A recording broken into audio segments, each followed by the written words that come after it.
Just getting things going here on my computer. All right. Thanks for joining me tonight here. I'm just going to take my headphones off because I'm hearing myself. The delay in the background throws me off a bit. I see my levels there. They're looking okay. Where'd that camera come from? So we got some people in the chat room. You can join me on Discord today. And I'll throw the chat room up if that's going to work. Oh, I know what happened here. I got the window on the wrong thing, I think. There, it's better now. And close this guy down. There we go.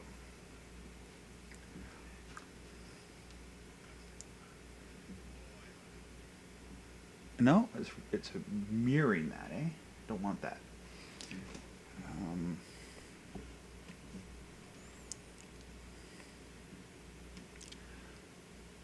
So here's the chat room up there. We got a few people already in the chat. So I liked it before, though. I could see what was happening on this guy here. I wonder if I can go back to that. No, it cuts to the screen crap. No, technical difficulties.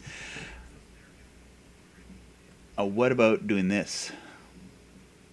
Yeah, I can see the text here, but then I'm going to be looking over here on this screen. Okay, whatever. We'll go with that. So thank you, Jonathan McKay, for joining us today. Thank you, Bible WordPress.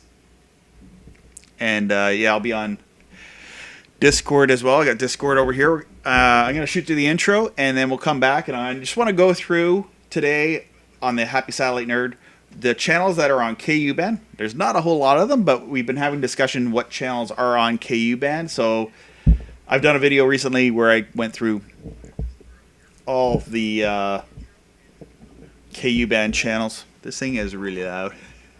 I got two computers here. There, just need a little lower there. All right. So I got an intro in here somewhere. There we go.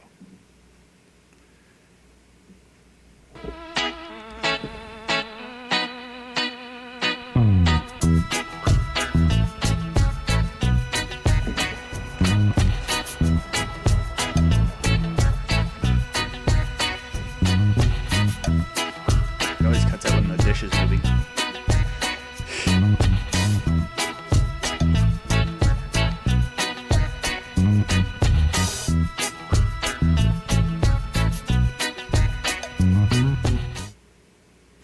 All right, we're back.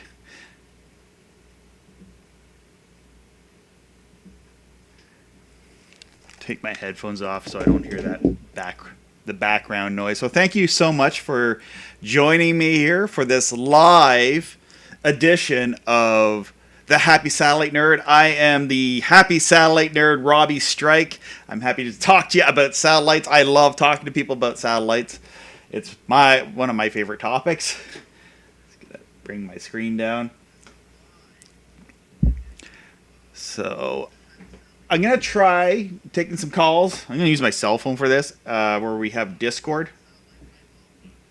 And people can ask some questions over on Discord. My voice is already going off here on Discord, so there'll be a delay for a second. So maybe turn your computer down if you're joining me on Discord and on a live chat on Discord. All right, so I wanted to start off with going through what channels are on KU band. I was going through it with my friend Brandon yesterday because he was like lost his channels that were on 91 West and wanted to get something that would be a nice replacement. I guess he's talked to Tyler, the antenna man, and gotten an antenna set up for getting his over-the-air channels. So over the years, there's been less channels on KU band. There still is quite a bit on C band, but C band you need to be able to put up like a big 8-foot satellite dish in your backyard. Not everyone's going to want to do that, and most people are streaming, which is great. I mean, there's more options now than there was years ago. I mean, years ago I remember we would be. There was just cable, and there was Real Player, And then YouTube came along. Once YouTube came along, I was really looking at cutting the cord because I was on YouTube most of the time. And then maybe to supplement that, to like have some live news and on the fly type television. Over the air broadcasting was always a nice bridge to get those local channels.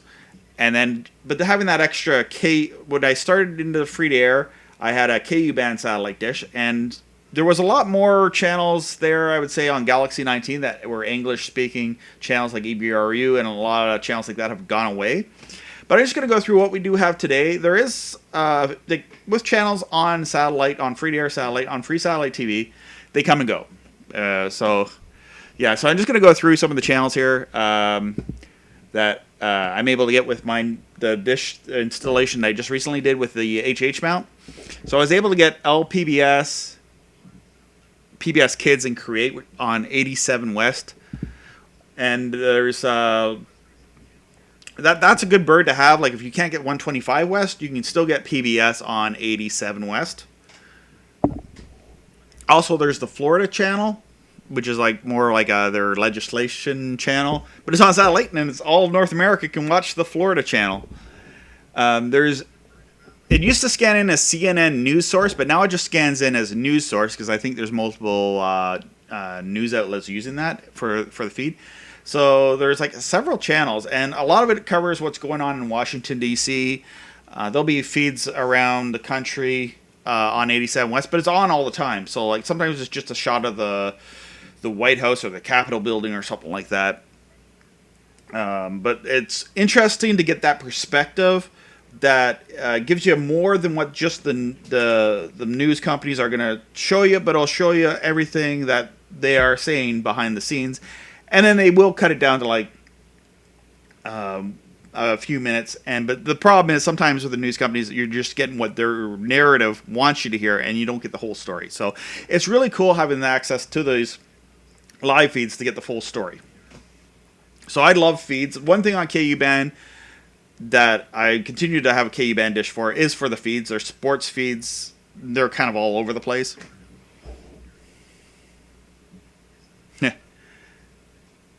And another satellite that's 89 West, Galaxy 28. It doesn't have as much channels, but it sometimes has BYU TV. It's kind of on and off. I've seen it where I've seen BYU on KU band, and other times it's the LDS church channels. That's right next to 87 West. So when I set up my USALs, I went right to...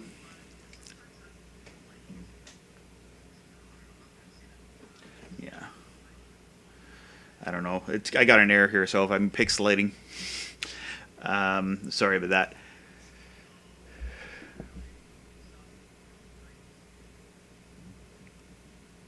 Pen and scan. Okay, and just looking at the comments here.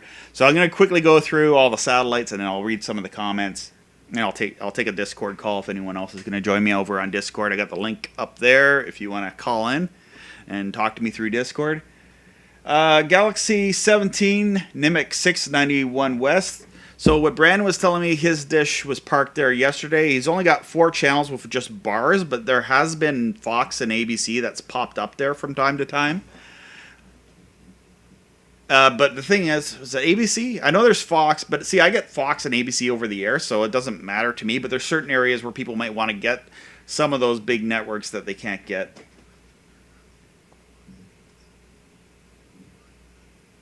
Okay.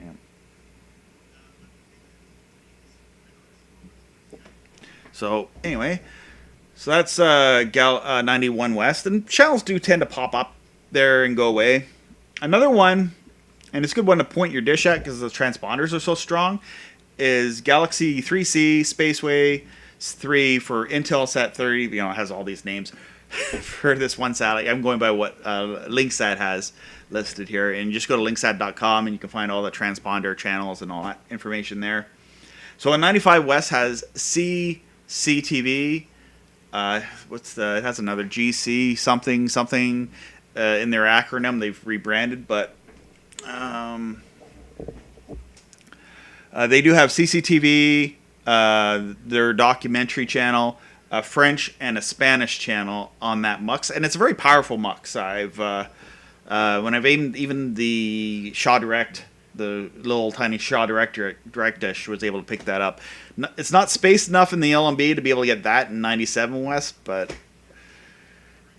if there's something on 101 West, I can get 91 West, and I could get sorry, not 91 West, 97 West and 101 West on that dish. Well, I guess I could get the radio channels on 101, which I'll get into. So yeah, Galaxy 19. Now there's a lot on Galaxy 19. It seems to be it's dwindling right now over the last couple of years on Galaxy 19. It has the TBM, the LLBN, religious channels, Smile for Child. It has a movie channel, 2 movie channels. One's positive TV, and it has iFilm. iFilm is there's a foreign language. I think there's foreign language, or is there English shows on there? Yeah. And so there's Daystar, another religious channel. There's a couple news channels on Galaxy 19. There's CNC World out of China. There's RT, also known as Russia Today. And there's Press TV out of Iran, I believe. And there's also KTV, Kuwaiti TV, and they have like some sports channels, which they used to have like wrestling and other stuff like that, camel racing and things like that that were on there.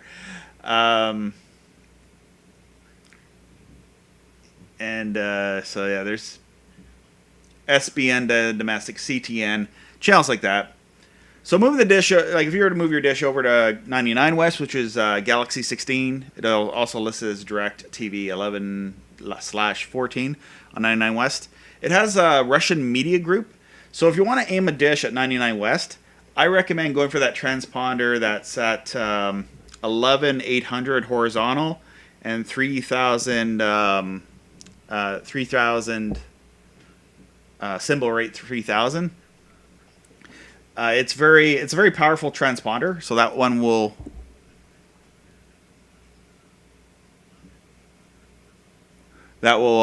change. That will be an easy one to lock onto. Now in the Russian media group, a lot of the channels are encrypted. There's like this for a while. They were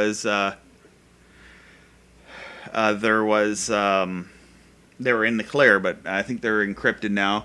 So there's like a channel called JBS and a radio network, Radio Maniac, that I'd say first connect to, and then you're able to connect. If you get that one, there's another news network that's better than CNN and better than Fox News. That's over on 12,095 in the horizontal transponder, and it's at this lower symbol rate 3667, and it's DVB-S2 QPSK. It has the David Knight Show and the War Room with Owen Schroyer. Sometimes I've been enjoying that better than what we've been getting here. So moving the dish over to SES1, DirecTV, which is 101 West. Now that's a satellite. It used to have some stuff that I really liked, and there's no video channels on that satellite at this time. So so all there really is there's K-Love and some K-Love classics and other family radio stuff there, kind of like what you get on Galaxy 19 with all the radio channels there. K-Love is K-Love Classic. That's kind of cool. Maybe you can like listen to some old Keith Green stuff from the 70s.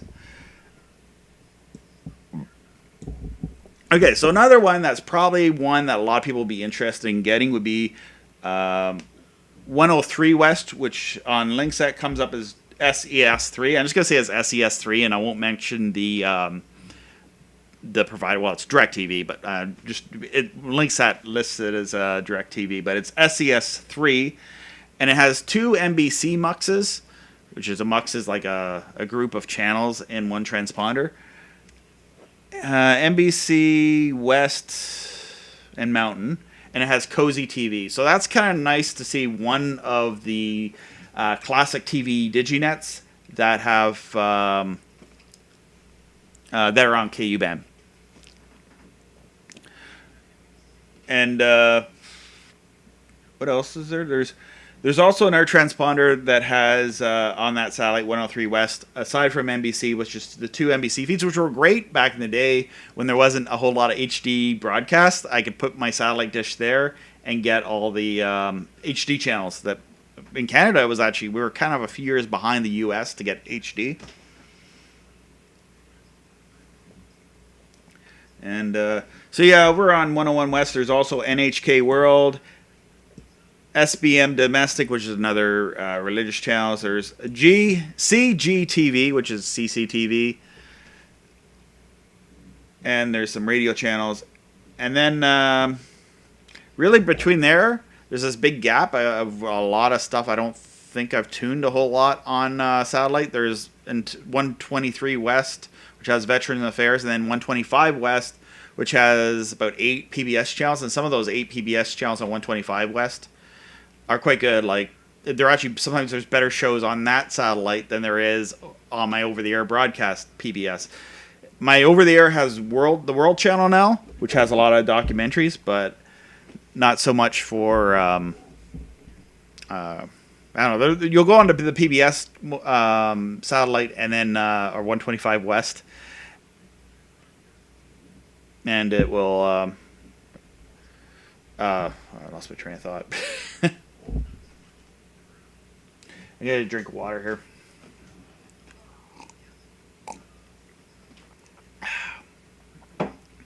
So anyway, that's my presentation of what's on KU band. If I missed anything, shout it out here in the comments, in the chat room here.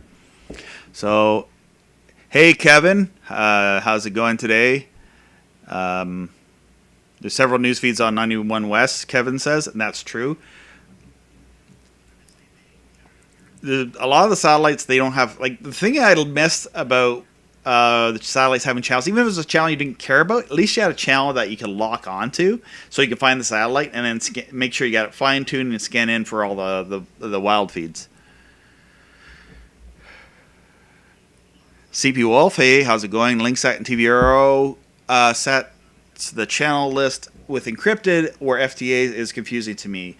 Yes, I've done a few videos trying to explain that. I think even on my video where I went over Galaxy 91 West, where I try to explain what the difference between is the free-to-air channels, the free channels, and the encrypted channels. Now, usually you're going to have, it's going to say DigiCipher 2 or PowerView, and that means it's encrypted, so it's not free-to-air. So they'll usually in that column, they will have, it will note that. And if there's nothing in the column, that might mean that it's in the clear. I'm not looking at Linksat right now or TVROSat's charts. I don't have that in front of me right now, but if you were to go to that site, I believe that's how you'd read that, so you know which channels are free to air and are in the clear.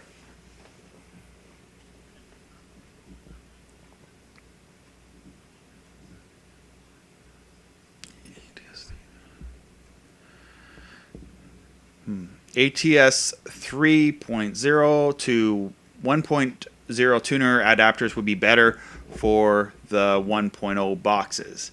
I'm not sure.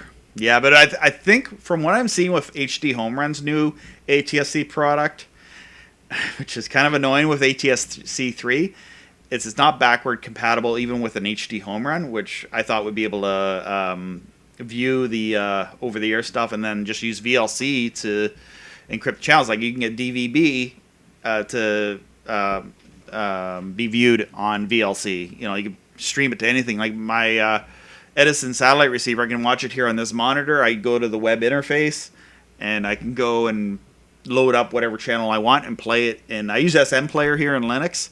I can use VLC too, but I found there's a few of the weird feeds that SM Player will play the video files better, or the video streams better. Okay.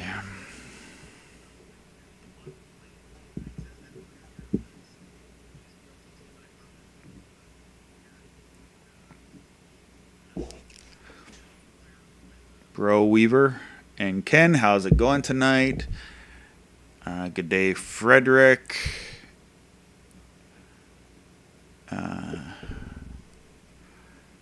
Kins asks, I know you're talking about KU, but C-band 107 West Anik, yeah, whatever, F1R, works with a 6-foot dish in central USA. Well, worth trying. Oh, okay, yeah. I find the 107 West, it must be spot beamed for the north, obviously because it's a Canadian satellite. I can get those channels pretty good. But I'm going to close this guy down. Yeah, and actually when I'm aiming my C-band dish, or if I'm putting a new, popping on LMB off because it's lower to the ground, 107 is probably the place, because I do test a lot of LMBs.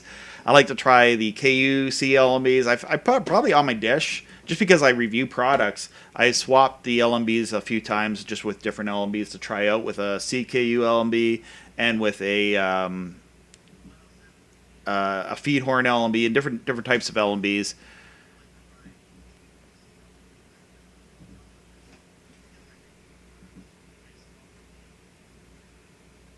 We're 21 minutes into this guy. Okay. What are we doing over on Discord today? Locks in. Yeah. I guess a Discord going here in the background as well. Are you guys able to see and hear me? I got a yellow bar here saying that YouTube, it's not streaming as fast. So there's dropouts. I don't even care if the video, just to keep the audio going. You don't need to see my head. You can see the chat room. Like, I got the chat room up here, but you can see the chat room on the other side. So I have to take a picture of my face. There, I'm back on Discord. So back to your questions here. Kevin Duncan. Okay. 109.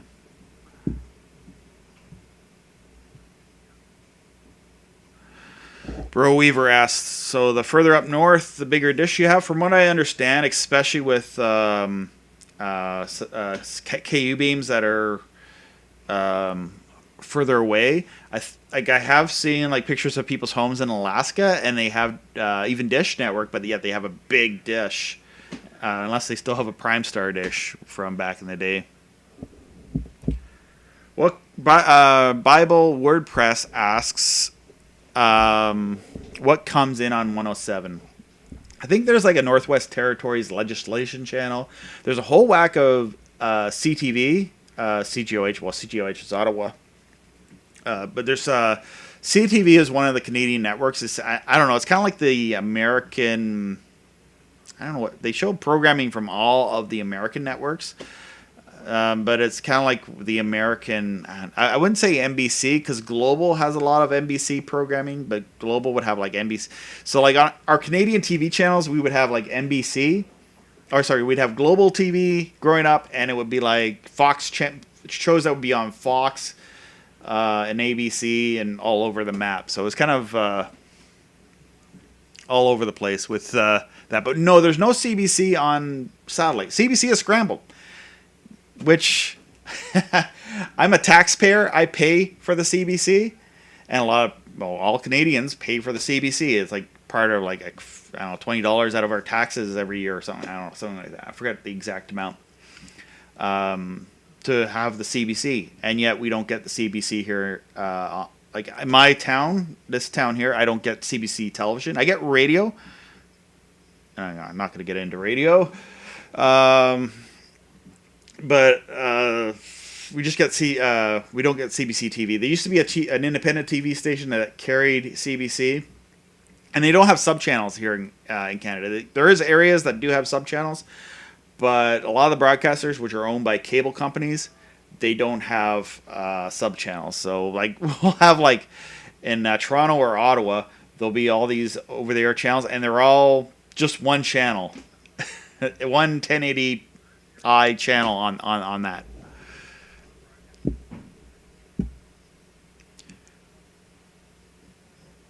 Romero, greetings from Manitoba. Hey, Romero. Dan Pete, CBS. I don't know if anyone knows where CBS is off the... maybe it's on C-band. I'm not sure. I don't think CBS is on satellite anymore. Maybe I might be wrong on that. I don't care too much about it because I can get CBS with an antenna. But it would be good if we had all the networks just for areas, especially if I were to bring a dish up north to family's house and set them up to be able to get all the American networks. So yeah, some of the big networks are not on C or KU band. The weather network is also on 107 West. That is true. There's a French and an English weather network. There's the Fight network, which used to be an unencrypted. It was great. But that's encrypted now.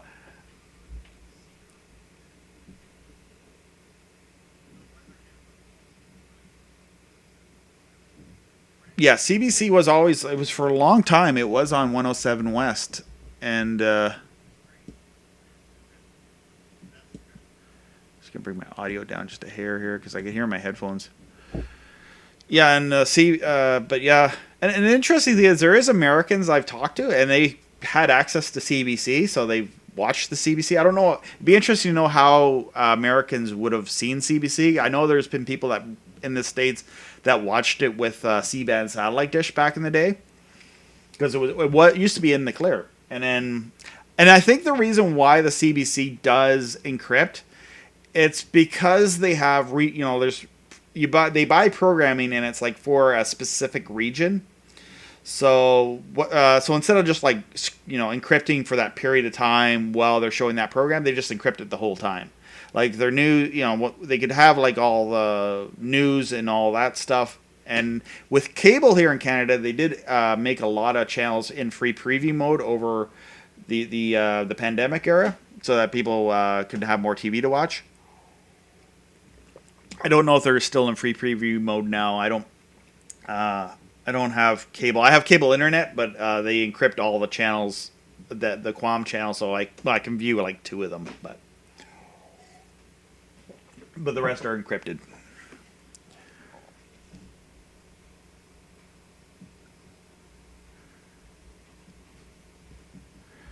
Bro Weaver, a little concerned about how very little live coverage of protests in the U.S., but streamers online. Yeah, that whole thing, you're seeing it online, but you're not really, I don't know if you're seeing it too much on the mainstream news.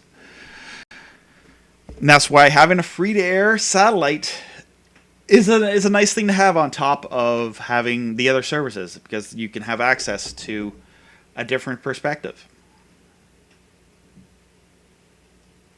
All right, so I'll open up the Discord if anyone wants to come into the voice chat room and talk with me. We'll give that a shot today. I got it here. I don't know if I think it's listening to my voice, so it's like voice activated. So I'm the only one in this room here talking right now. So you just got to click on the voice chat and set up your microphone.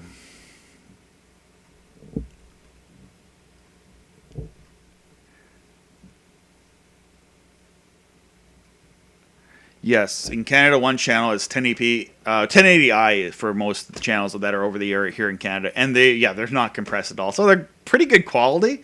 You need like a good hard drive, like one of those. I got some right here. I just don't want to pull them out because all the wires will come out here. But one of those external hard drives, not one of these. I still have this here. Not one of these thumb drives. This will record, but like for the Canadian shows, I need like one of those big hard drives that are fast enough to record all of the programming on it. Okay, hey, Jonathan McKay, if you're on there, we'll take your call if you want to ask something.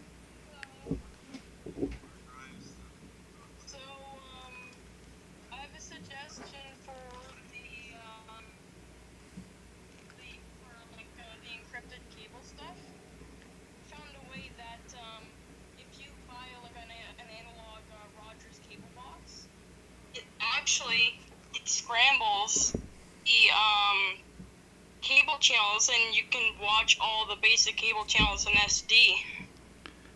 Sorry, is this with a analog box you're saying? Oh, really? I see. I was under the impression that Rogers does not have analog anymore. Everything is digital. At least I have Kojiko in this area. Everything has been switched over to digital, and so you can't do that. I'm not promoting anything that might be illegal, like just to get stuff that's in the clear. Because I know, like even this TV set here, you could plug it into cable and get digital channels that were not encrypted, and it would scan them in, and then it would say like a whole whack of channels that were beyond on the TV were encrypted, but then you still got like the basic stuff. For years, I did get all the basic stuff in standard definition, and then must have hit a switch, and they got rid of that. Can you guys hear Jonathan McKay here? I know this is a bit of a delay here. It's actually spelled Jonathan McKee. McKee, sorry, I'm getting new glasses. I'm getting bifocals because I'm getting old. Don't worry about it. Just for future reference. And so I'm looking forward to getting. Well, these glasses are getting. I've had them over 5 years, and the coating on them have started to go. Like last time I did a live stream is right after they did the drops in my eyes, and it was even worse. Last time I did this. Rogers is Verizon, Bell is AT&T in Canada, says CP Wolf. We tend to have. I don't know what the. Like in Canada. We have like it's really a monopoly in Canada. Like there's Bell, Rogers, and they all work together. So they have like their territories. Yeah, I mean, if you want cable, go for it. I'm an advocate of getting over the air and stream and free to air. I think that's really what which I'm a fan of is. Now, being a cord cutter and going to my parents' house and they have cable, I'll watch some of the channels. Like, yeah, it's good. But you know what? It's not worth $50 to $100, $200, $150 for those few channels when there's stuff just as good on YouTube with less ads. People complain, YouTube has ads, but it's less ads than broadcast cable TV. Broadcast cable TV is like, the show's a 20-minute show with 10 minutes of ads. And you pay $150 for that stuff. Yeah. I was trying to get my grandmother to move to cord cutting and stuff. She says, she just can't live without some of the channels and all that. And I was saying, try Prime Video instead of watching the channels live. She said she could care less about it. I just said watch the shows individually. Then she's also concerned about, I'm going to have to get unlimited internet, and then that might be even more expensive than what I'm getting right now and all that. So, not really. I think you save more money that way. Whoops, I went to the wrong display. There you go. Yeah, I just... I'd say, but the thing is, I tried that with my grandmother. God bless her soul. I tried to get her show her what it's like with an antenna. It was giving her the few channels, but she still just liked the EPG guide, and she got lost. I mean, the cable company really shot themselves in the foot when they got rid of analog cable, because my grandmother in her 90s was having a hard time. Always it was like one remote for senior citizen to operate her TV. I know. And then Kojiko came along and says, "Well, you need this cable box." So she would. This is actually I inherited it from her. Is her TV remote, and we had tape over. I have a picture of it. I posted it somewhere where we covered up all these extra buttons. There's all these buttons. So she kept hitting something on this remote here, and it would make her cable box not work, and it would always mess her up. Yeah. And then I set up an antenna, and the thing is with an antenna, and a master antenna system, which you could set up with an ATSC modulator, if some senior citizen needs one killer app channel, they can use the an ATSC modulator. You can feed that in through the over-the-air channels and make it whatever channel you want it to be. Although those things cost $500 per channel, pretty much. I know. That's so But I bought one, and it's been great for me. Like, wow. Yeah, ATSC modulator, but it's been great for me because it's a video capture device for my channel. So when I'm doing videos about like a satellite receiver that I'm reviewing, I can plug the HDMI input into the ATSC QAM, the digital modulator, and it will send that signal via coax. And then I record it either with my HD home run, or I record it with my I have another hodgepodge, or I never say that properly, or my over-the-air tuner box. I don't know if I have one on my desk here, but one of those the Homeworks boxes, for example. Gotta show you guys this. Yeah, I remember going onto the Thor Electronics website, and I looked, and it said, like, for like an 8-channel one, it was like over $3,000. So it's like, wow, that is so expensive. Yeah, and what those are built for is for apartment buildings and for like multi-home dwelling units, like a retirement home, where you have poor older senior citizens that are in their 80s and 90s, and they're not used to having this cable box or satellite box, and they're not tech savvy enough to figure. They've been their whole life. It was like channel 3, the dial, or it was a remote. One remote, you picked up the TV, not 2 remotes or 3 remotes to work your TV. Exactly. That's what my grandparents had for a long time. Yeah, and I find a lot of, not all people, but like a lot of people, they get they're into cable so long they don't want to change, and they're afraid to change. I know. Like yeah, go ahead. Same thing with both my grandparents. Yeah. Lee Arts Live asks, everyone can afford $500, but that's 5 months of cable. So people pay for cable. So. Yeah, like my grandparents, they have an antenna tower up there. They got 1.20 channels before the analog switch, before the digital transition. They did have a C-band solid dish. They got hundreds of channels. Then they got used to, but once like analog shut down, like I said in the chat a long time ago, that they just took it out because they thought it was all done, and the antenna that they decided they weren't getting enough channels, they went to Shaw. And then now that they're so used to it, they don't want to switch back to antenna, which now they would probably get 50 channels now that the digital transition. Oh yeah, easy. In my area, and I'm in a small area, like I get Syracuse, the strong channels. I don't get the weaker, low power channels out of Syracuse. Mm-hmm. But there's one channel here in Kingston, one Canadian channel in Kingston, and that's it. Yeah, and then my grandparents live like close to like the Peterborough County area, and I believe they should be able to get over 50 channels. And with that Shaw dish, if I locked it on the Galaxy 19, and they'd get hundreds of other channels. Oh yeah, for sure, easy. They're happy with Shaw, and they don't want to switch back. Yeah, well, it is like an all-in-one interface. I do wish they had TVs that had DVB S2 tuners built into it. That would make things so much easier. Considering the fact that, aside from North America, most people watch their TV with DVB S2. Like Europe and other areas, they're all watching TV with satellite. If they put like a satellite tuner inside a TV set, and maybe they do in parts of the world where satellite TV is used more than terrestrial TV and cable. Yeah. I do remember, like, about almost 20 years ago, there was, like, an attempt to, like, you could get this, like, either, like, a satellite or a cable, like, this scrambler that you could, like, a chip that would plug in your TV, and, the cable cord would go into it.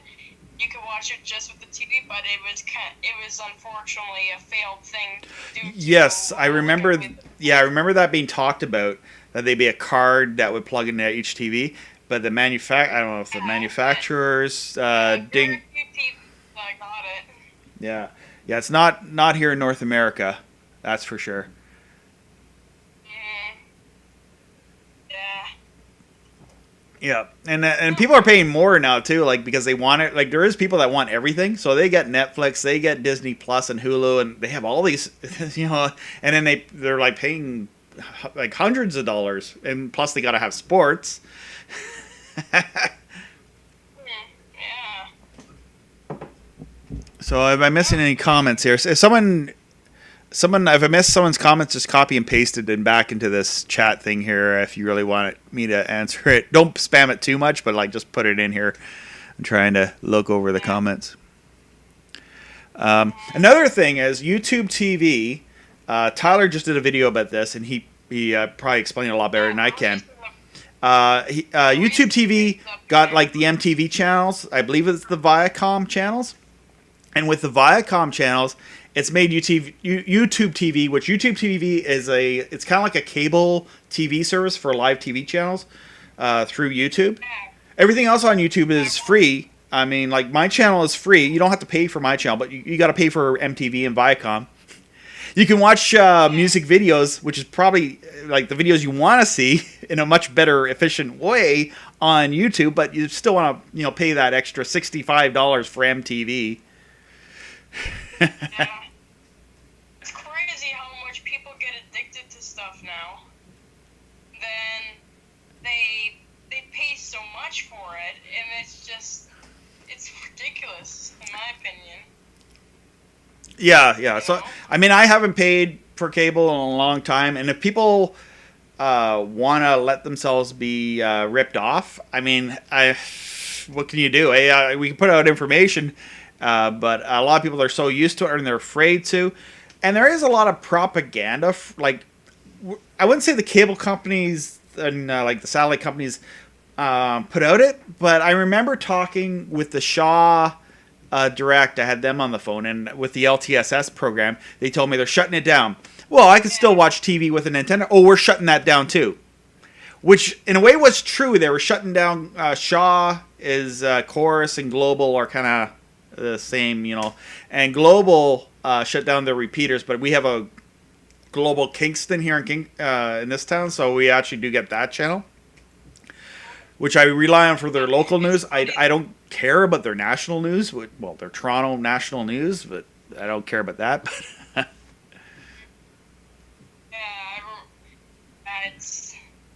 It's funny how they say, oh, they're gonna shut down all the Global repeaters. I still up in I believe like Venacar, the analog Global channel 2 from like a repeater for Toronto, it's still up and running. Oh yeah, I can see that. Like in the northern areas, they want to keep certain areas where they know it's a bigger market and it's worthwhile keeping them up. They've kept them. Probably one of the executives who works at Global has a cottage in that area. Maybe, who knows? And it's good for like people go camping with trailers, because like they'll have a lot of trailers have antennas on them, like TV antennas. This was my grandfather's trailer had one. It was great. It had like a little knob on the like you wound up the knob and the antenna would erect, and once it was up you could twist it and aim it. It was a directional Yagi antenna. It was so cool. Like I'd be at Charleston Lake, and I saw Fox for the first time, which had like I think their Starman was on TV.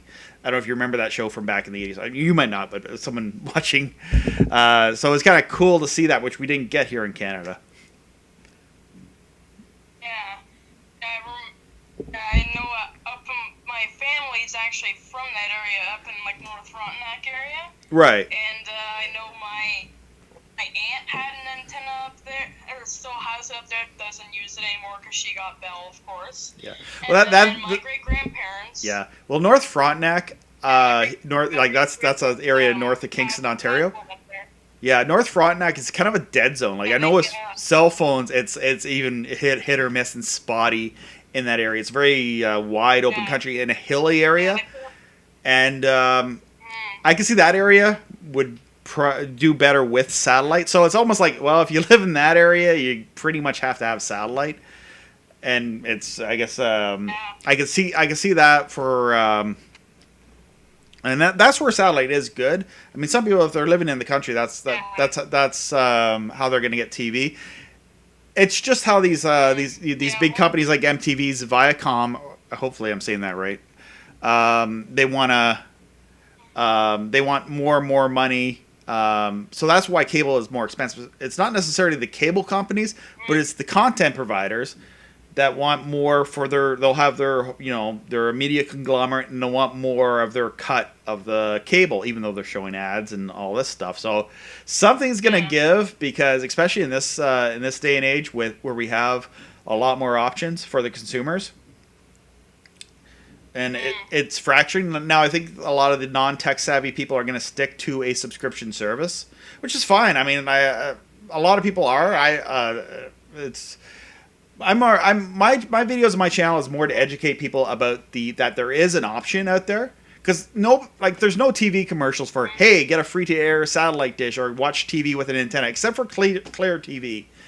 And say what you want about Clear TV, but that's like, for a lot of people, that's where they were only learning about over the air television. And then and then they show this bad commercial, like it's wrong information. The Clear TV 4K with this little tiny, like the size of my fingers, TV antenna. I can get 4K for free. Just get a good rooftop antenna. You'll do it. I believe, what channel is it? I believe it's Antenna TV on NBC Buffalo, the sub channel Antenna TV. They're constantly showing the channel. I'm out on this boat right now with this, little tiny pair of rabbit ears. That they, since like right now, I'm getting 4K content on this boat right now. Yeah, on a boat too, which is like, it's a moving boat with the antenna probably swinging back and forth. With maybe ATSC 3 will be better, but yeah, with I don't have it. It's in a drawer down here somewhere. It's for a smartphone or Android device, and it was a tuner. I put a little antenna on the roof of my car because I wanted to see if I can get. I couldn't get anything. Can I get the strong VHF channel, which would be channel 11 CKWS? And I wasn't driving. My wife was driving at the time. I was just playing with all these antennas while sitting in the car. We're going up to visit some family, and I got nothing. Nothing. I got nothing on the because I was moving with ATSC. The old, like when I was a kid, I had a little black and white TV. I used to sit and watch CJOH TV in the car. It had a little cigarette lighter plug, but I could sit and watch TV while we're in the car. I might got like a little bit of ghosting at times, but we used to be able to watch TV in the car. This was before cars had DVD players and things like that, or people have phones now and data. I have a portable digital TV. It's like a 2-hour battery life, and usually when we go up to our trailer and our cabin, I have like my portable antenna stick to like the handle on like inside the car, and usually by about Northbrook, I'd say, Northbrook, and I can get the channel 2 global, and depending, like the signal is strong enough, somehow. You cut out there. One thing I noticed, I did see with analog TV. I was playing around with the antenna. I got really good reception. I was able to get channel, I believe it was 6. Channel 6 was an analog channel, which is a CTV repeater. I'm not exactly sure. I thought the CTV repeater was closer, but maybe they just really reduced their power. I'm not sure to Kingston, but because it used to come in fine, and then when they did the shutdown, I thought it went away because I could hear it on the AM/FM radio, but I could never see it on my TV. So maybe I don't know what happened there. It doesn't matter to me because I was able to get, for a long time, I got the LTSS satellite solution, which they shut that down, which is supposed to be like a government mandate. Like, it was kind of like Canada's equivalent to the $40 coupon for the boxes. Hey, Donald, how's it going? I'm using the wrong mouse here to kind of point where I'm looking here. I used to hook my walkie-talkie to an antenna to talk to trucks back through the CB radios. Yeah, I tried hooking a VHF, UHF Yagi. Well, I think it was a low VHF antenna up to my CB, but the CB radio antenna worked a lot better, I found. But you're able, I think low VHF, low channels, I was able to get a little bit better with the antenna because it was outside. Because if you remember back in the analog days, you'd see the rabbit ears right on top of the TV because people can pick up the TV signal, like the really local ones inside. But now it's like with all the mountain channels that are broadcast in most of the areas in the United States, there's channel it makes a lot more sense to have an outdoor antenna because then you'd be able to get like a whole whack more channels. There's a telephone call. It's from my wife. Oh, my wife got me a Big Mac today. I haven't had a Big Mac in months. I know it's not healthy for you, but I was watching YouTube videos of comparing American and Canadian McDonald's and the differences and stuff. And it made, it's like watching Super Size Me. It made me hungry for McDonald's. I went to saw that in the theater, and then at the end of the movie, we went to McDonald's after that movie.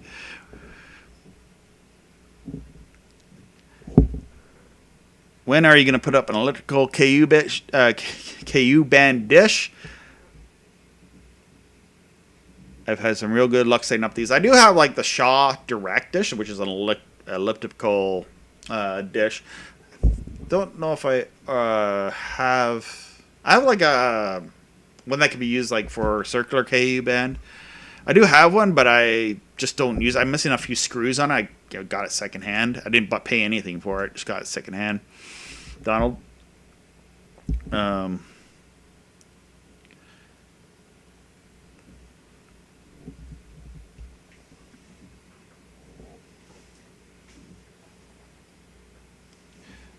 Yeah, basically what we're saying there.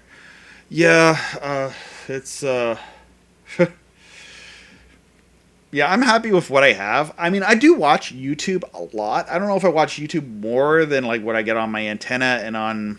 Like, depends on the day. Like, some days I'm just on YouTube and that's what is there. I mean, it's a lot of free content. Even my kids, they're on YouTube a lot. Like, there's Cocomelon, all these kids shows, and they're probably making lots of money making kids shows and putting them on YouTube. Hey, by the way, I wanted to talk about this product here. So my last video, if you might have seen it, right here on this desk here, we had a caterpillar hatch last night. And so my wife, we were using this digital microscope. We kind of sped up the footage in it. But it was really cool using this device here, this digital microscope. It plugs into either USB port in your computer. I have a link to it in the video of that. And here it is here. This has a little USB connector thing to it. And I don't know if I got the cap on it. Oh, yeah, the cap's on it now. And this is really cool. Yeah, we watched. The caterpillar was like it was like the size of a mustard seed. I don't know. It was pretty small. Like it was a sesame seed or not a poppy seed size. So you looking at it, just looked like a poppy seed to me, but it was really cool. We got a cool looking video I found. It's a little bit different from what I normally put on my channel, but I like to review products and stuff. And I didn't actually do a review on the digital microscope because like when I did a search on YouTube, it was like 1,000 people have done reviews on these. So I was like, I won't bother doing that. But that was my video shot with this thing. It was really cool to see that.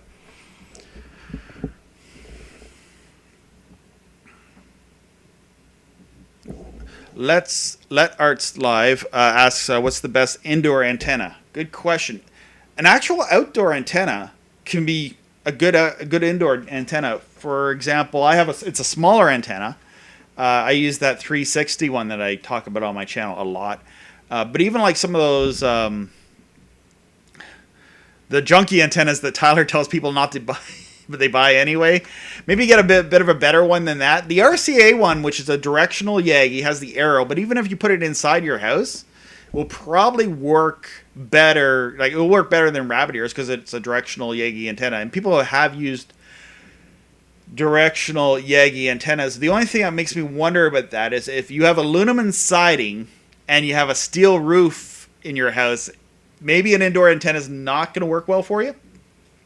which doesn't work in my case. I have lots of holes drilled through the walls into my house with caulking around it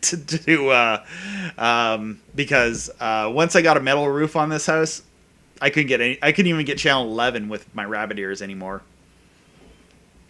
So having an outdoor antenna is better. But those antennas that you like a smaller indoor antenna. And Tyler's done some videos on this because some people are in apartments and they can't do that. Now, when I lived in an apartment, I had a satellite dish and an antenna on the balcony. So it was outside. It did work a little bit better on the balcony than being inside. So yeah, I drilled a little hole where the air conditioner would go to run 2 different cables, one for the antenna and another cable for the RG6 for the satellite dish. But I was able to get from my apartment balcony, I was able to get several hundred channels, and I was on the 6th floor, so that was a bonus because I was able to get all of the lose my train of thought here.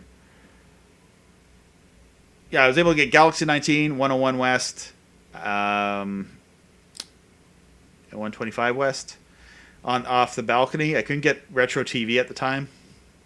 Just kind of moved it a little bit too far away, and I was able to get retro TV on WUHF. Used to have retro TV when I was in an apartment. Robert Newberry, I am putting up a 10-foot C-band dish. Yay! I hear mixed reviews of the CKU band LMBF. Do you use one, and what are your recommended results? Okay, I've used the CKU band LMB, and what happens is it's hit or miss. I had last time I had my CKU band LMB, I had KU band coming in really good, better than I was surprised how well I was getting KU band in. And I was getting C band pretty decently, but then there was a few C band transponders that I wasn't locking onto. So currently, I'm using just a titanium C1 LMB. Because it has dual output and I'm running to different receivers. And so I'm running 2 coax cables up to different rooms to go to different satellite receivers. So I can have C-band and it will switch between all my dishes. So I have 2 connections to my Shaw dish, 2 connections to my 4-foot KU band dish. And I can control my satellite with my phone actually. I got an app called Dream Droid on my phone. So with the Edison, it will connect to that and I can view that. It's going to bring up my Discord because my phone locked up on me. I lost the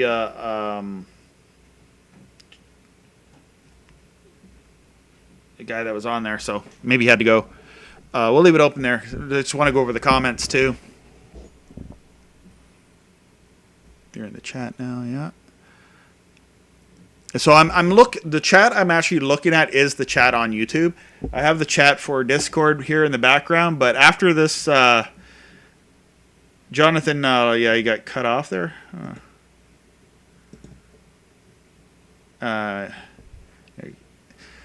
Yeah, so I got Discord here, but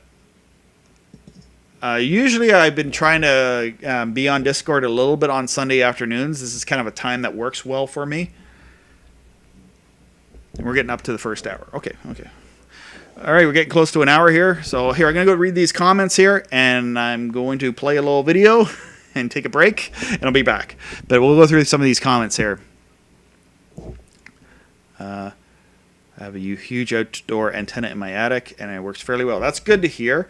I hear a lot of people do antennas in their attics. They have control freak HOA people that will be watching watching them, and they're under surveillance. And there's no freedom with HOA control freak people. Lost video. If you've lost video, I should have said this earlier, do a refresh on your browser or on your phone. Do you like Prime Star Satellite? I never had one of their dishes. I wanted it back in the day because that was when I first saw a little satellite dish as opposed to a big satellite dish. When Prime Star first started coming out in the late 80s, and they had early 90s, and they had all the wrestling shows and the channels that I would like to have gotten in Canada that we didn't get in Canada. but I never had Prime Star. I think DirecTV bought Prime Star, unless it was the other one that brought them. I don't know who's going to buy Orbi TV. I hope Orbi TV stays around. I mean, people might complain about the service, but they're trying to do a service that's on the cheap service. And some people, that's what they want. They want like a service that's going to be $40 a month, and that's it. Because they live in a rural area, and they want to get a few of those channels and at the lowest rate for people who live in the country.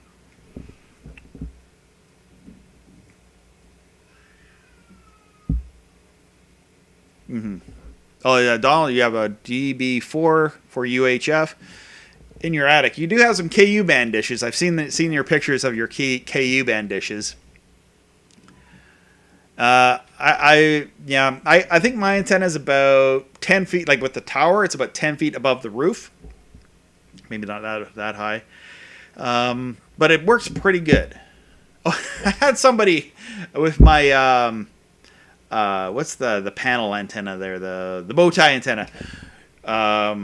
Little defense to my knowledge here. So I sat there adjusting it with my HD home run and a TV set, and I got it so that I got TV stations from different directions. You obviously don't know anything about antennas in the comments. I'm like, I just put it until I got the signal. I moved it around, lost signal, moved it back, got signal, and left it. I don't know anything about setting up antennas. People in the comments. Jonathan's connection was lost. Reconnect there if you can. I'm still on Discord. It still has a blue line around my smiling face to indicate I'm talking.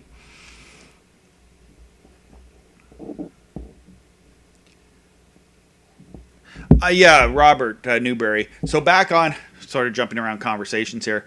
So for CKU band LMB, I got a KU band separately, and I got a pretty good LMB. Now, Titanium doesn't make an LMB, or there's no one making an LMB at this time that's a CKU LMB with the filter to filter out the 4G noise and other noise that you can get on the spectrum to C-band. Another thing I want to talk to you guys about, Donald's here, which I'm glad. He's probably a guy I might pick his brain for some help on this, is I hooked up my software-defined radio using GQRX. I've done some videos on software-defined radios. And what a software-defined radio and what GQRX will do is, I think Jonathan might be coming back another on here, is shows you the radio spectrum. So I wanted to be able to do that with my satellite dish and look at this and have like a spectrum analyzer and look at the little blips. I won't be able to tune anything using GQRX, but I'll be able to see the spectrum. And I want to get it so I can move the dish and see where I'm going to get the best signal using the spectrum analyzer using GQRX. So I'm looking at trying to do that. I hooked it up and I used my satellite receiver. So I looped out. Well, actually, I used the splitter thing where it sends the polarity directions through it, and then I just had the slave, sort of the non controlling cable run to my software defined radio, and so I was able to switch the polarities and see that the waterfall would switch with all the noise. So I'm looking at all the noise that is being created, but yeah, I haven't figured all that out yet. I'm still kind of learning. That's the learning curve I'm trying to do right now, unless I can just get one of those satellite meters that are about $500 that have the spectrum analyzer right on them, which would be kind of nice.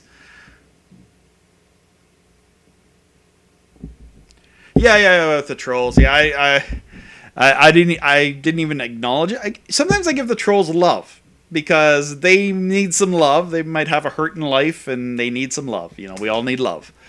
You know, and maybe anyway. So yeah, what would Jesus do? You know, and try to be show kindness to them.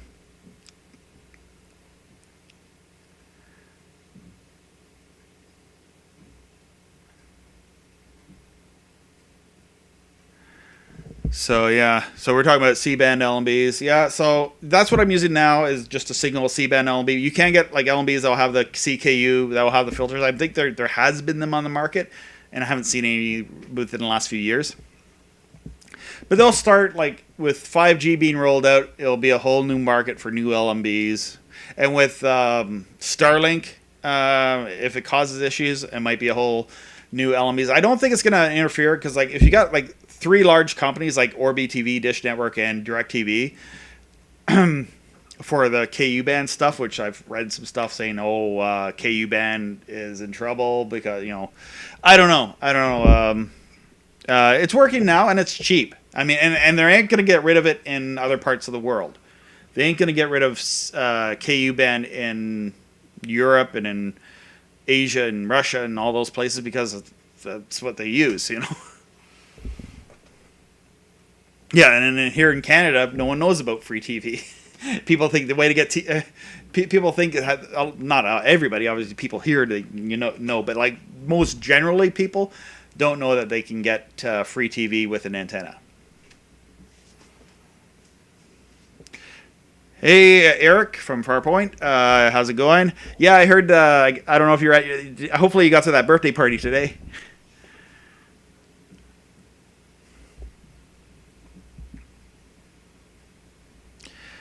Can't you just get internet? Absolutely.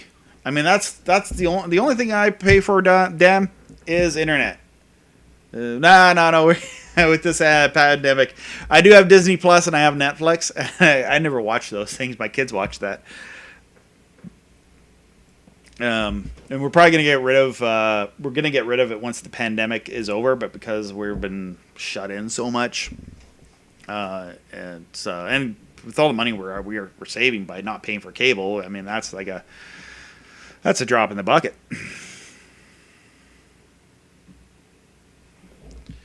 Live Art says, I cannot even give away my old 32-inch. Nobody wants it. It weighs like more than 100 pounds. I have to have the box Zenith. 2 of them. I'm wondering if I can use them for anything for free boxes. Yeah, old TVs are hard to get rid of. I mean, everyone wants to buy like a 62-inch TV as their replacement, and then they don't want like even an old, even one of these TVs which I'm using as a monitor, which were originally used for TVs. And I can't justify, because these are working fine, I could get like a 1080p computer resolution output, but I can't justify paying for it. Is my audio still coming through? Yeah, I can hear myself talking like a minute ago. Oh yeah, so where are we at for time? I went into the comments here and went on a.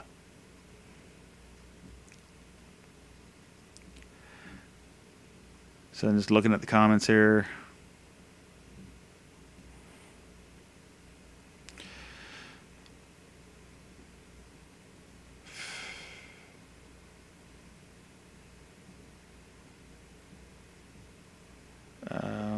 Vendor starts. Somebody's asking, how do you get your video cipher back to life? I don't think we're going back to analog anytime soon. I don't know. Some old satellite boxes and like the receivers, they're so obsolete. I don't know if anyone in the amateur radio service, like for free amateur TV, would use that to send analog, but I think they would just send digital. And he's like, I saw a video where one guy was using a 1 gigahertz amateur TV and using a DVB S2 receiver to send that. It's kind of interesting stuff. So guys, I'm gonna show you this. Take a quick break, and I'll be right back. So where is my break thing here?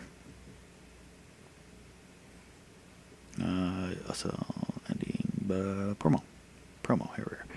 Please check out freesatellitetv.net, and also check out the new shop where you can order free satellite TV, LMBs, receivers, and dishes, all sorts of things for your free-to-air needs over at the freesatellitetv.net shop.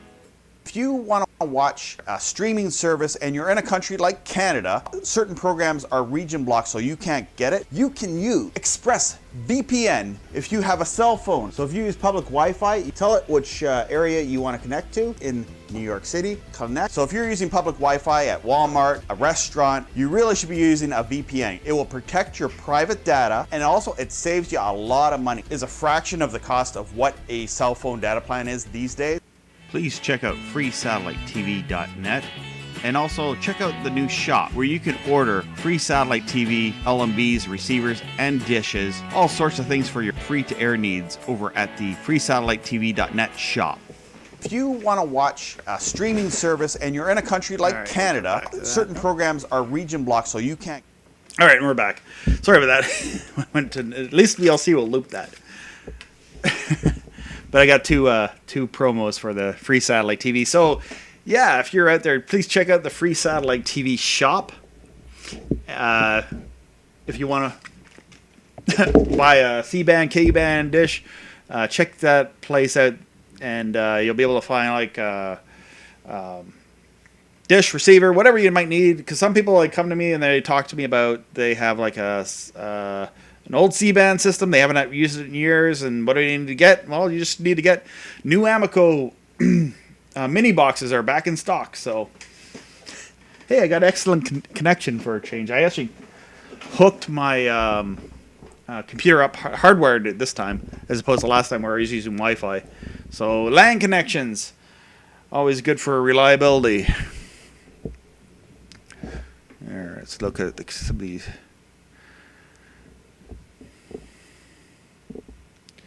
32-inch. Yeah, so talking about some big old TVs. Yeah, I don't. I still have like an old tube TV over here in the corner.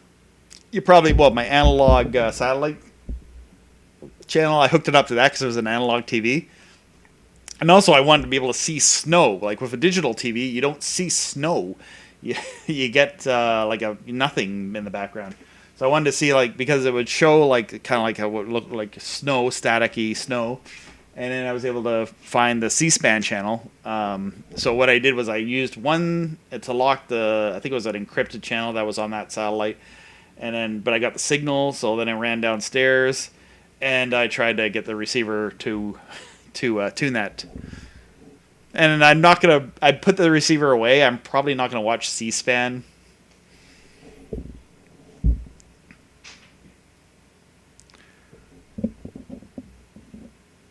Okay. Adam Lastman, link box with Motorola 933 KU band, can't find channels. Okay. Farpoint is asking, Eric is asking, what do I use to stream? I use OBS, Open Broadcast. Maybe I'm saying it right. It's OBS Studio.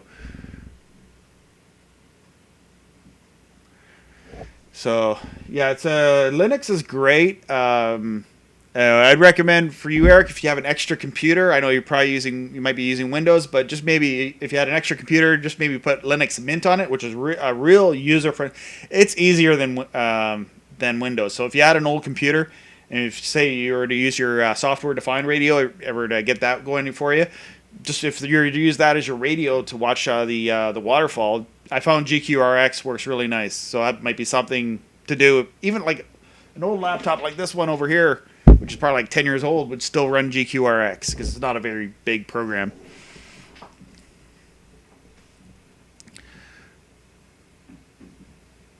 Is the digital box good for anything? Says Let's Art Live. I'm not sure what digital box you're talking about. Most satellite receivers, every couple of years you do have to upgrade because there'll be like a new way of sending satellite signals, but they get cheaper too. I mean, every cheap satellite receiver that if you were to get like a brand new one, that's not like would have like a USB port, and that USB port you can plug a hard drive into it and use it as a PVR, and that could be like a $40 satellite receiver off of. Hopefully it's a new one that does DVB-S too. Like I have had people buy these old digital receiver boxes that are 20 years old, and they're sweet out of luck because they can't get a lot on those.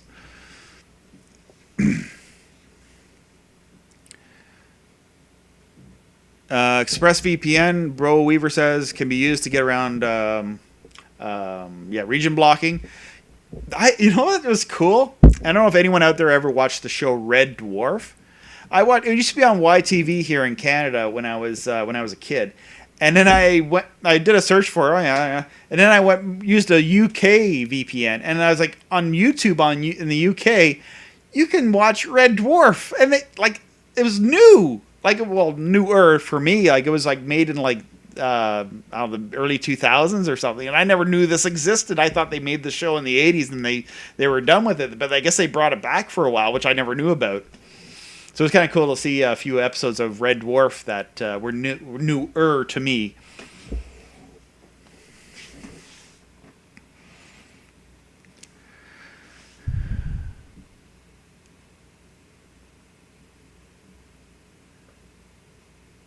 And did a signal break again because I had like a yellow warning thing here a few minutes ago, and it went back to green. So that's even with the hardwired. But I still have like the modem we have in this house is like over 10 years old. So I don't know if they never suggested us getting a new modem, and it's a cable modem, no fiber coming into the house. It's just like coax.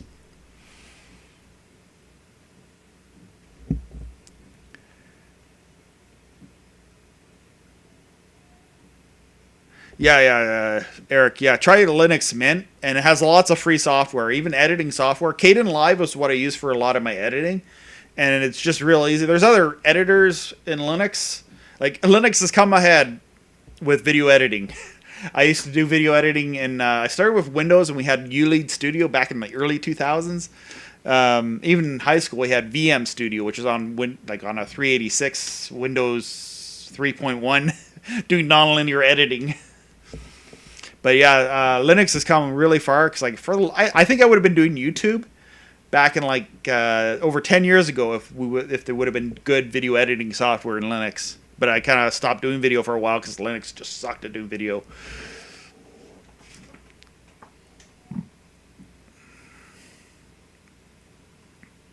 Oh yes, for VPNs, yeah. Yeah, VPNs have their dark side, I guess. Let's our live.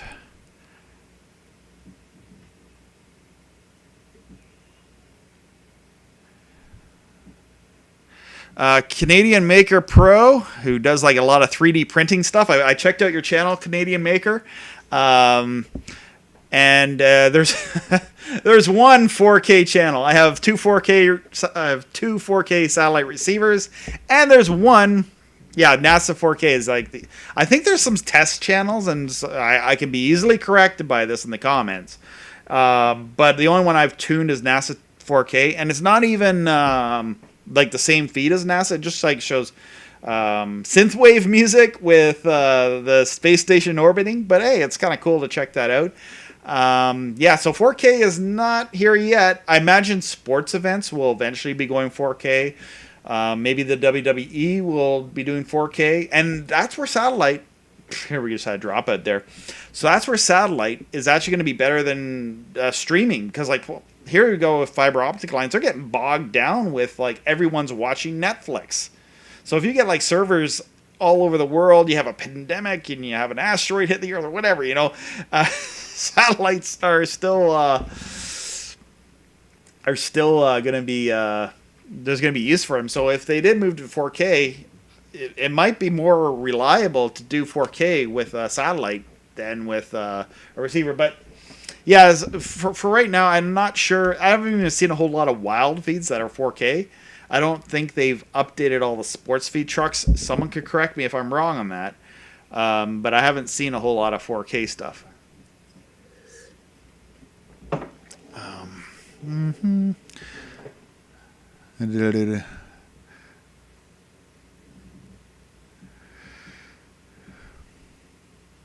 Let's art live. Oh, snow. More with that.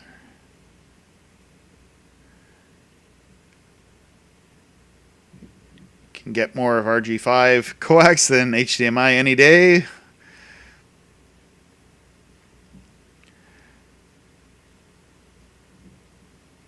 If I were Fender start, if I were a WWF wrestler, my name would be Video Cypher. Okay. No one's DigiCypher. I think it's DigiCypher now, which is probably the company Motorola. Oh yeah, I'm gonna be doing a video, future video. I will be doing a video about DigiCypher 2 I've ordered a device that will hook up to a LAN connection and supposedly tune this stuff, so we'll take a look at that. It's an old box thingy, but there's actually not a receiver, like an Amico receiver that will receive DigiCipher. It only does DVB S2, so it'd be interesting to see. I know on Rick's Wild Feeds they talk about that kind of stuff. We're using different Motorola-based receivers that can do that.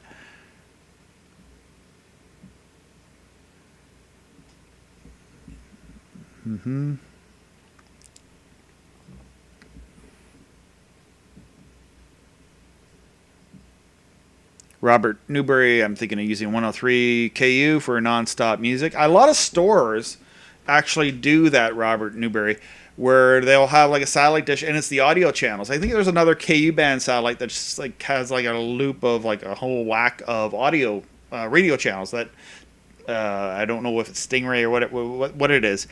It's one of those music services.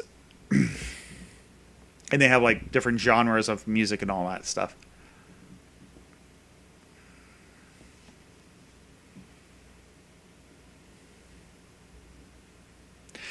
They gave digital boxes. Yeah, you can even still buy them at Walmart, eBay, and Amazon.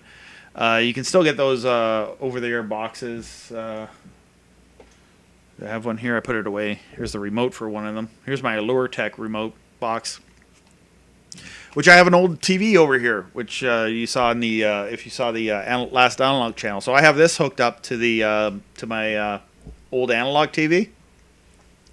And because what I like about having my old analog TV, if I'm watching MeTV or Cozy or Comet or one of those channels, I was watching Quantum Leap on Comet with over-the-air TV, and I'm able to switch the aspect ratio. So I watch it in the appropriate aspect ratio, the 4:3 or whatever it is aspect ratio.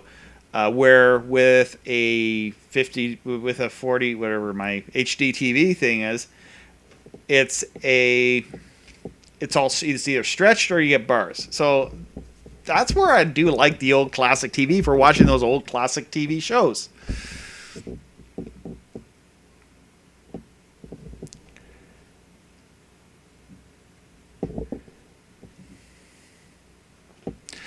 Bro Weaver says, I'll take 7 quality channels over 500 crappy channels, and that's a fact. Like on my satellite, on my over the air, I could get hundreds of channels, but I can only watch one at a time.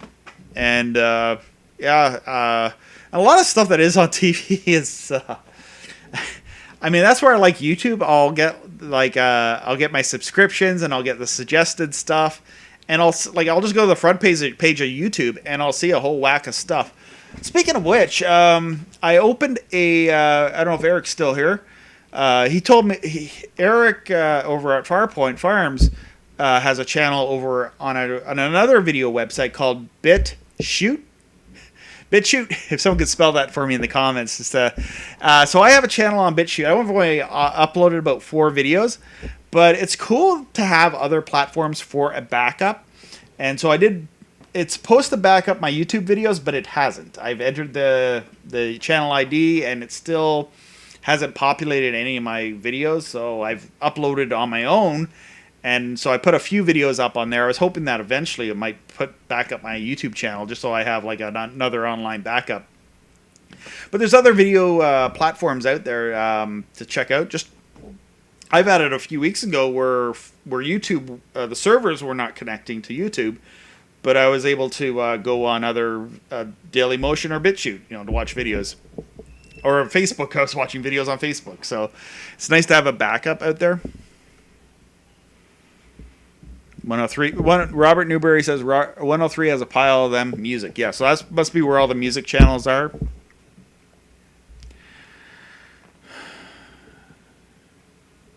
From what I hear, the music will not blind scan.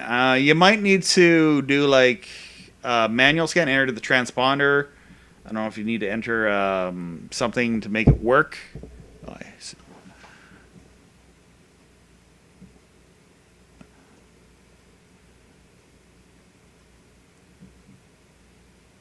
Canadian Maker Project. So I'd done a video, 2-hour long video, where I talked about all the channels I can get of the ARC. So with my C-band dish, I get 103 West, and I get 40 some. What's the one that has a few of the English channels? It's kind of some of the same channels that are on Galaxy 19.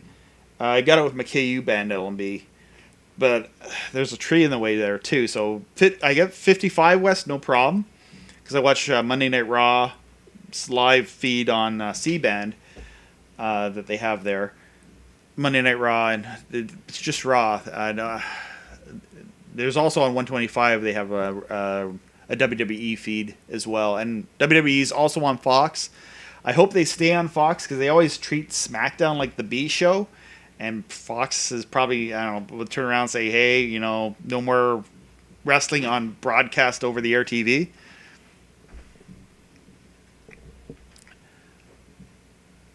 BitChute, you have that on your phone. Oh, cool. Dan Pete has that on his phone. I didn't know if there was an app for it or not.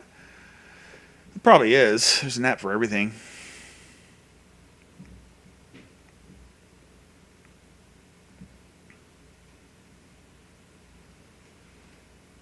I don't know. So I'm sorry if I'm missing some comments there. Some of them I'm just I'm not understanding.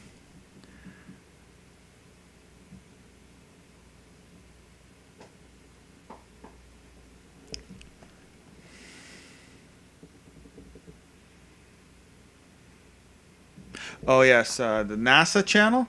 I think they stream and everything else. It's just fun to get it on satellite. I mean, I watched the relaunch, the Launch America, where Bob and Doug McKenzie went into space. Bob and Doug, not McKenzie, but Bob and Doug went into space. That was kind of cool. I'm glad to see that. That's kind of cool that they've got to that point. They did say over 10 years ago that they were going to build their own ships and eventually get to the point where they'll have the brand new ships going to the International Space Station, which they do have that now.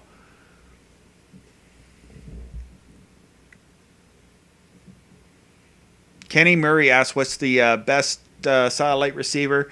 I highly recommend two satellite receivers, depending on your knowledge of computers. If you're a computer guy, if you've used Linux, well, everyone's used Linux if they've used the internet. But I mean, if you're tech savvy, I'd recommend the Edison or an OpenATV receiver. There's a whole lot of bells and whistles.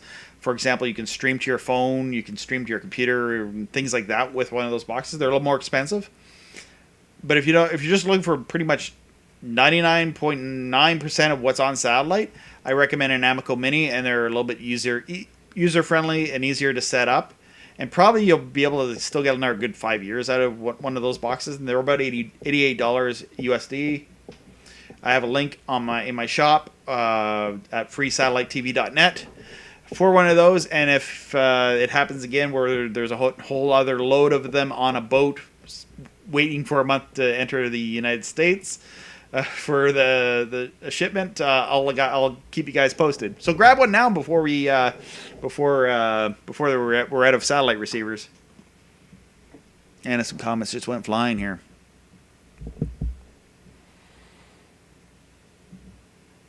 Okay, he manually entered sometimes like on certain receivers, you do a blind scan, it won't scan in all the channels, but then if you do a so if you do a manual scan, like just go to the transponder, the symbol rate, and just do a scan, and it'll come in. That does happen on some frequencies on a lot of receivers, I've noticed.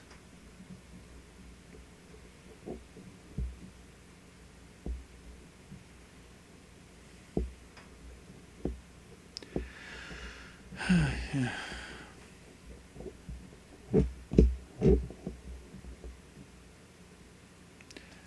Bro Weaver asked, "Do I think Starlink will the Wi-Fi will take away satellite users when it is released?" Maybe. If people who live in rural areas will have that access to broadband internet. And it's not going to be it's not going to be like having a fiber optic or cable internet. It's going to be like 10 megabyte, like what you get with home-based internet. It's not going to be super, super duper fast, but it is going to provide a faster internet to your home. Or like people who live in the country who don't have access to a a hardwired connection. Usually a hardwired connection is going to give you a lot better connection. So I've been fine for decades in where I've been living, because we've had cable or DSL.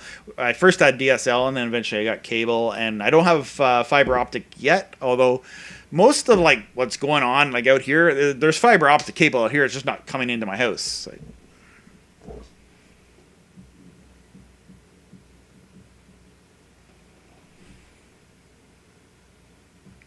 Let Arts Live says keep an old TV. Yes, it is good, and gamers like an old TV. If you want to play Duck Hunt on an NES, you cannot play it on one of these TVs. You need a an old tube TV, CRT, whatever they call it, TV.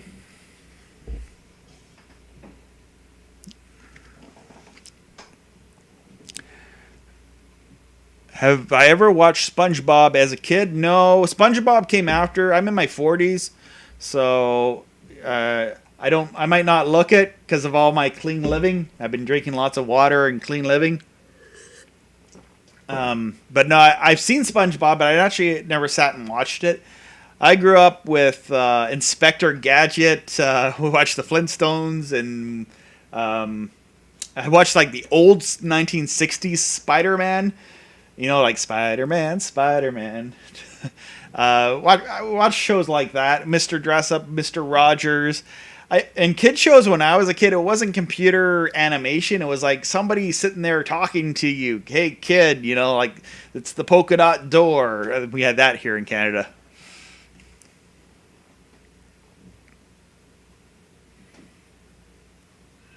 And on YouTube as well. YouTube does have live channels. Like, you can watch some of these big news networks.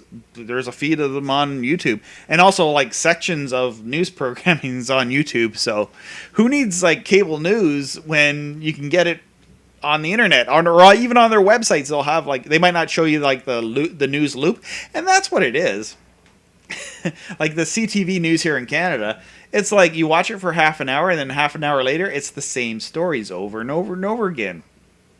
You can just simply go to like a web page and have all the headlines and stories. Click on that and watch it, and be up to date. Well, you watch the news. If you don't watch the news, you won't be informed. But if you do watch the news, you'll be misinformed. So, Brandon Bible WordPress says the Jetsons was a show he watched when he was a kid.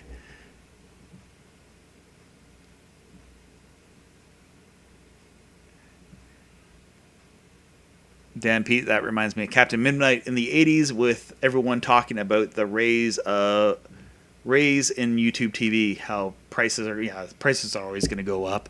Taxes are always going to go up.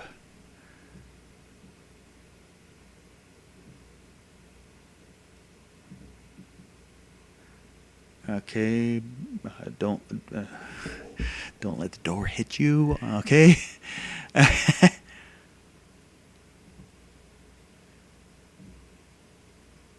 Yeah, that's Arts Live. I haven't watched SpongeBob. I don't know. I found that was like a little, like certain things. Surprisingly, when I was a kid and I would watch Pee Wee Herman and not find, like, some people would find him obnoxious, and I loved Pee Wee Herman. And then other people would like, there's other shows I just can't stand to watch. Like,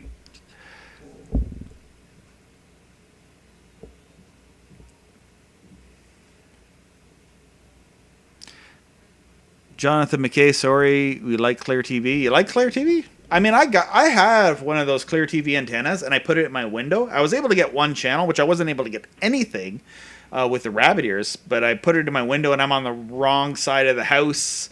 But I was like, now I have the HD home run, and I drilled a hole through the into my ran a wire into my kitchen, and now I have two cables.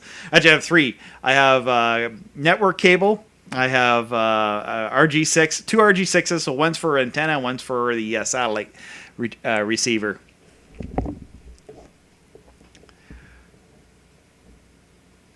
Will the Amico box take an M3U channel list file? I don't know. You would think that you'd be able to go in the file manager and then I know a lot of satellite receivers do have the ability to take an M3U list, Kenny Murray, and play it. I'm not sure about the Amico Mini Box.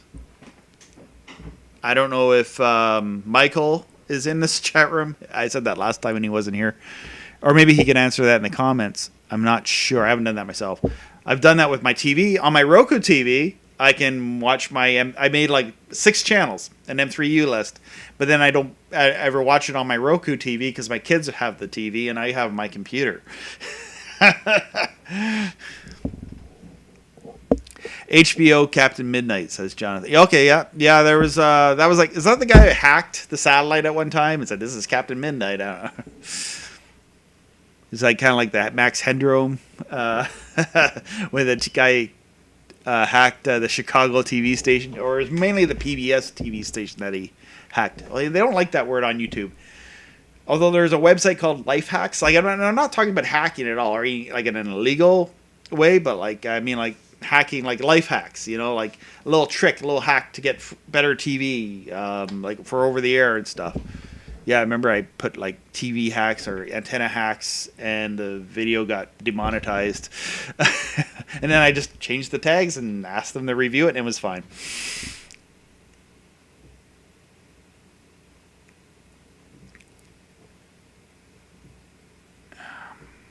Okay.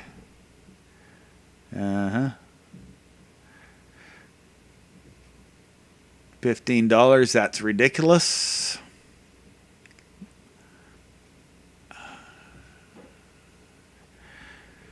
Dan Pete says, I like the older cartoons compared to the newer ones. Yeah, I don't even watch TV much. I watch YouTube a lot, and I watch my wrestling and news. Yeah, Clear TV for $15. Yeah.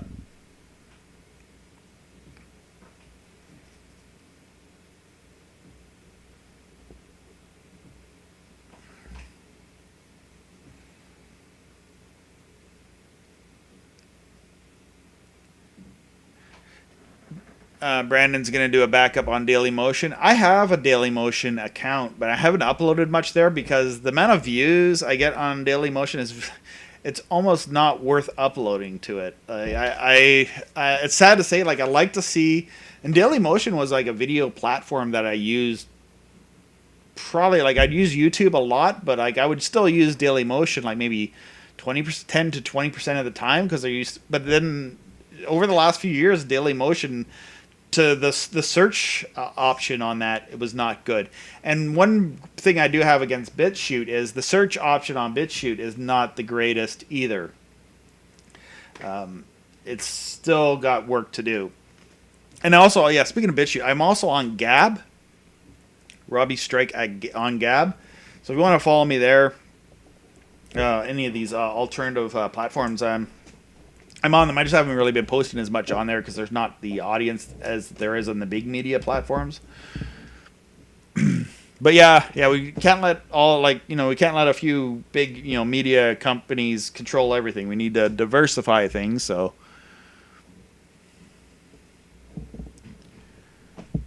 There's He-Man growing up. Yeah, there's a lot of cartoons.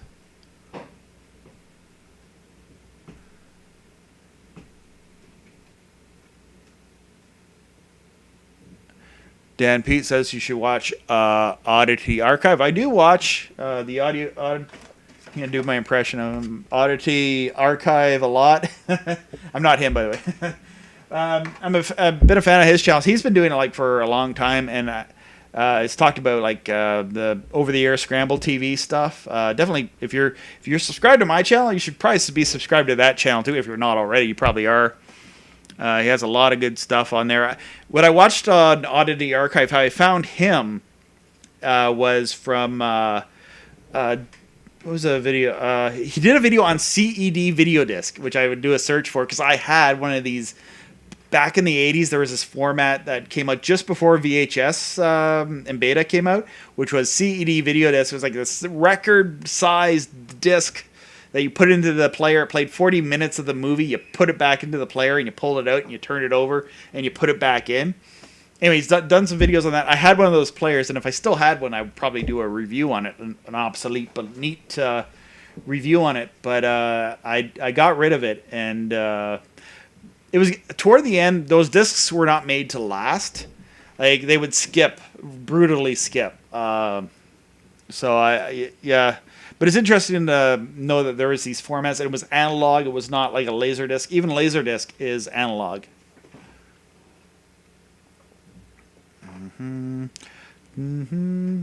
Red Dwarf was a classic TV show. Yes. When YTV first came out here in Canada, it was what else was on YTV? Smith and Smith, Red Green.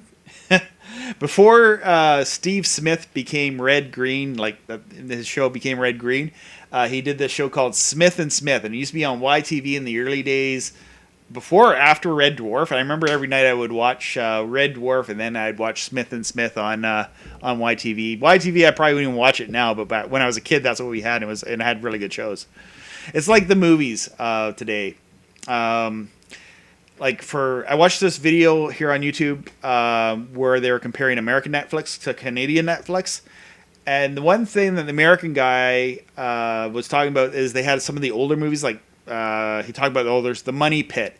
And there is more, and I wonder if Netflix, the American version of Netflix, has the older movies that I like from the 80s. Because when Netflix first came here to Canada, it was... they would actually show like the thumbnail of the movie, but then it would not available.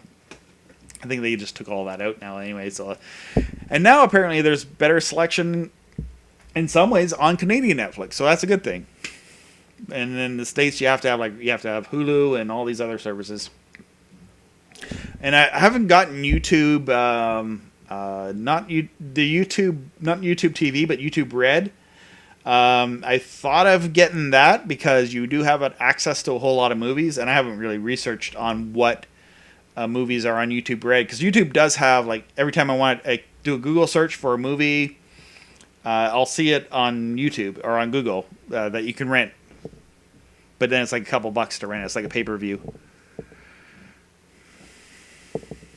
Yeah, Laserdisc. I never had a Laserdisc player. A friend of mine had a Laserdisc player, and it was like pre-DVD. They had like the commentary. I remember DVD commentaries, which is kind of cool to watch a movie and then have like the director or the actors talk in the background.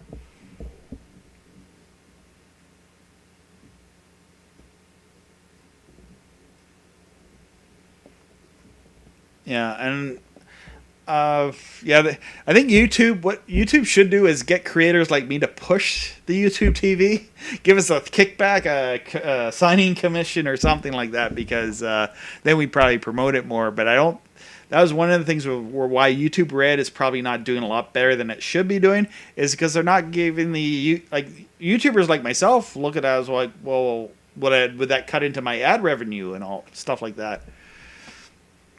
So you don't see a whole lot of YouTubers unless they're like a huge top YouTuber that would promote it, because they're already got millions of dollars.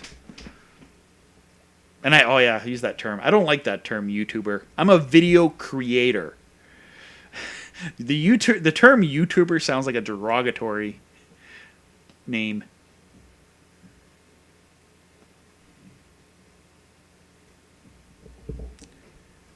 Yeah, PBS is like one channel. I get on an antenna, and it's great.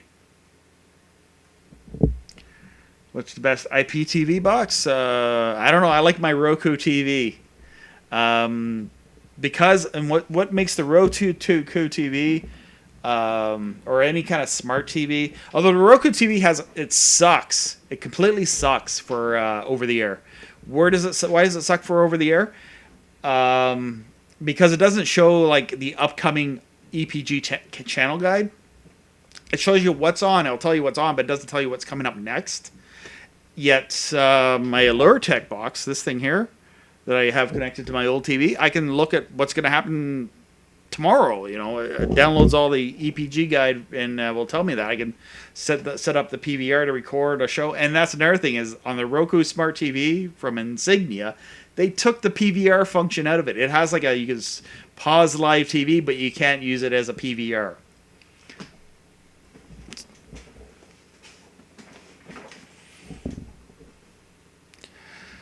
$6 Million Man was great. I've heard of that show because I've heard of Steve Austin. Where did Steve Austin get the name for Stone Cold Steve Austin? Was from the $6 Million Man. So I heard about that, and then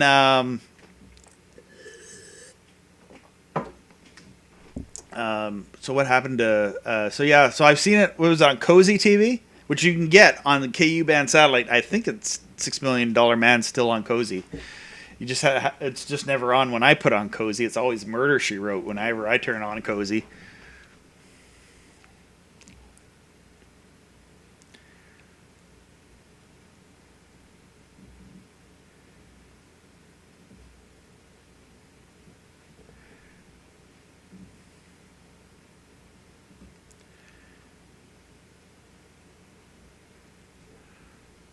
And yeah.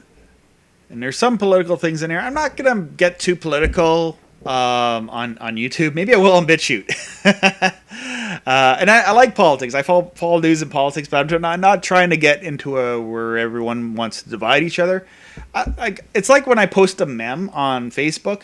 I like to think of the meme. Would I is this a meme that would make my friends who are conservative and my friends that are more liberal, socially liberal, if it could make them, like, I'm trying to think, would this make them both laugh? Yeah, and that's kind of what I try to do. Obviously, I do have my side where my beliefs and stuff. So yeah. So anyway, back to on satellite here.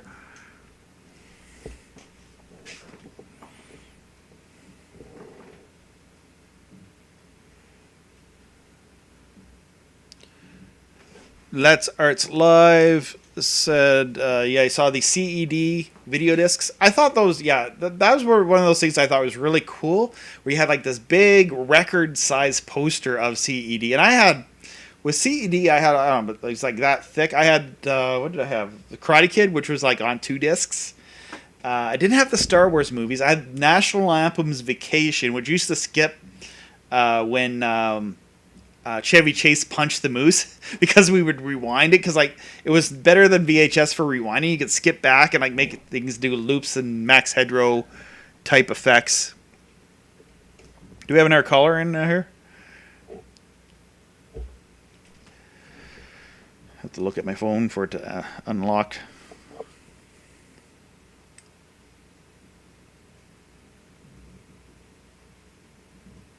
No, okay.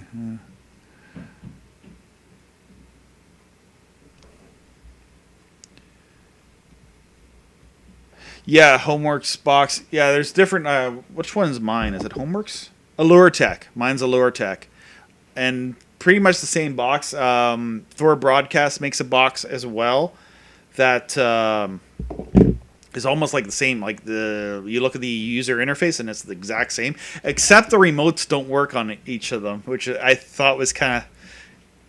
Which was unfortunate, because I was hoping, like, because I lost one of the remotes, or I got one of the boxes at a thrift store, and I wanted to be able to use the remotes, because these things they're really not that expensive. That was Ken 2400.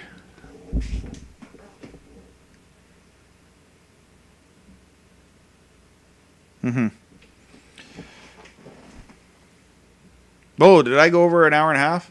Okay, guys, I should probably wrap this thing up now.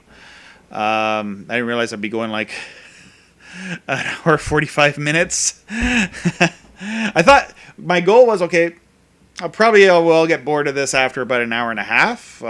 And just to announce, I probably will live stream again. I'm probably going to take a break for a few weeks. It's the summertime, and YouTube is not the channel. I noticed the views really go down over the summertime.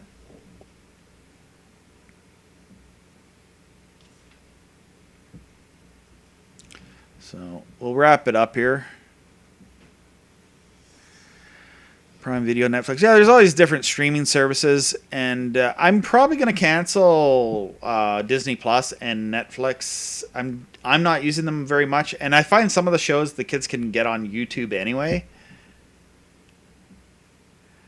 And John UK says Tucknomon did a good video on CED. Yes, I watched his that like Oddity Archive and Technomon. I probably found their channels from doing a search for CED video discs.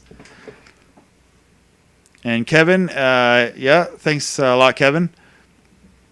Kevin's a guy that Kevin Duncan's a guy here that contacted me and was interested in C-band and really got into it. Like he's got a C-band dish and a KU-band dish, all that stuff going. And he's telling me stuff about what's going on satellite, that stuff that I didn't know, because I'm not searching each satellite all the time like how I used to be before kids when I had time to go scan every satellite to see what was on.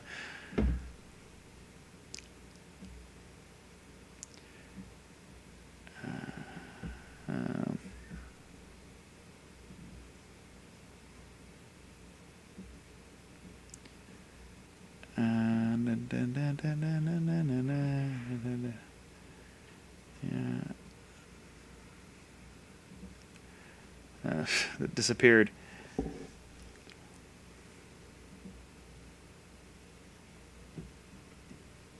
Yeah. Well, my area, I'll talk about this. My area, it's I lived in Ottawa, and now I live like here in Kingston. And actually, there's certain areas, it's hot here. It is hot. Like we had a few days it was just brutally hot, and I was like sitting here, and we were inside for a few days because it was just too hot. Like it's Canada, people don't realize that Canada in the summertime gets hot, and it's freaking cold in the wintertime, and it's freaking hot in the summertime. And we're not used to the heat either. Like I'm used to like shoveling the snow and getting up at 6 a.m. And cleaning off the snow in my car, and then I go to summertime and I'm like, it's just brutally hot. Yeah, but I lived in Ottawa before, and then I moved here to Kingston, and I find it is a little bit warmer. It's more moderate temperature here because we're right on Lake Ontario, and it's great for over the air because I couldn't get American over the air TV stations up where in Ottawa. Some people can, but I wasn't in an area where I could put up a 50-foot tower and tune in the channels. But here it's great. I get as far as Syracuse, and I don't think I'd be getting Syracuse in Ottawa. I get Watertown in Ottawa, but not Syracuse.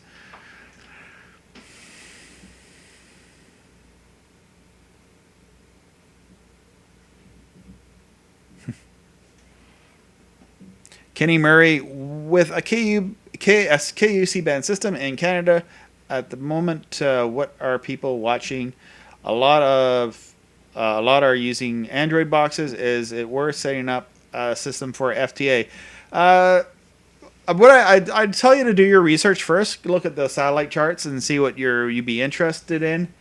I do it as a hobby. It's probably not going to be something that's going to be mainstream. I doubt it. Like other parts of the world, it is, unless KU band were to have, like, if we had like a service that like had all the over the air channels that we get on KU band, kind of like what we do on C band, but if they were on KU band, that would be the only way I would see satellite TV becoming more popular in North America. Because, like, say if people say, well, I can get like all these DigiNets on KU band, that might make it more appealing. But right now, it's more of like a hobbyist thing. If you want to get like the live feeds and a handful of channels, which a handful of channels, I mean, I do watch KU band a lot, for the news and for I do listen to the radio through KU band. And the radio on KU band is kind of like what shortwave radio is, except FM quality, without having all the statically, and you're listening to someone talk, and then the atmosphere changes, and then it drops for a bit, and you can't hear anything. It comes back. So with listening to the radio stations on KU band, you don't have that dropping out in like how you do with shortwave radio.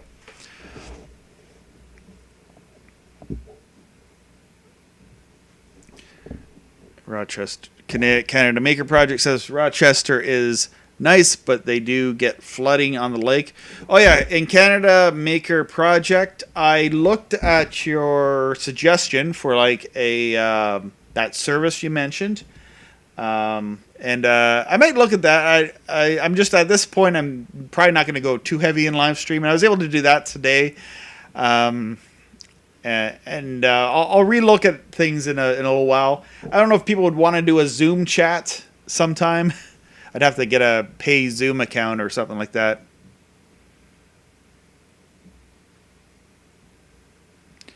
And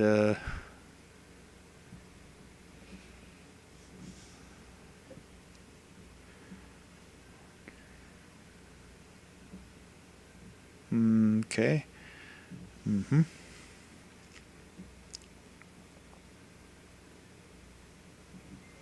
John UK asked, do I get NASA TV? Yes, I do. I get it on 127 West. I get 3 NASA channels. I get the 4K channel, which is a different feed than what is on the NASA educational channel.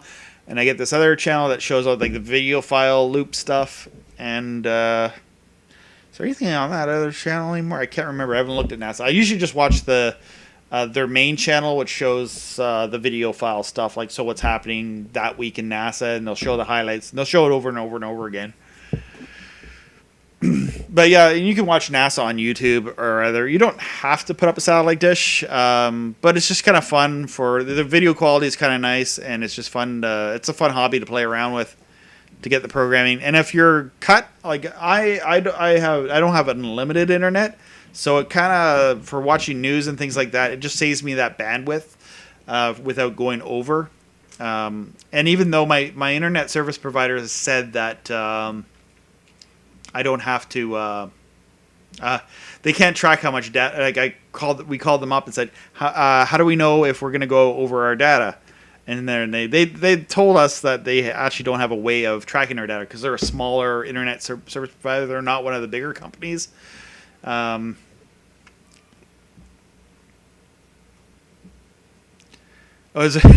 Were there people talking politics? I don't mind. Like it's just I'm trying to. It says here live chat about tech satellite TV. Although we do talk about news, and it might fall into politics a little bit. But I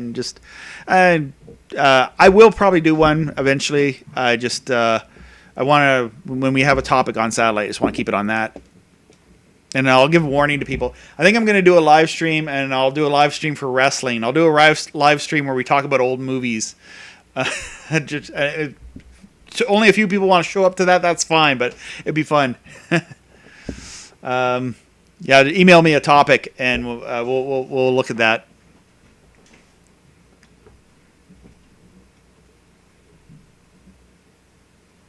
Yeah, and Kevin Duncan, if someone wants to friend him, he's on. Kevin's actually on our Facebook group, North American Free to Air Talk.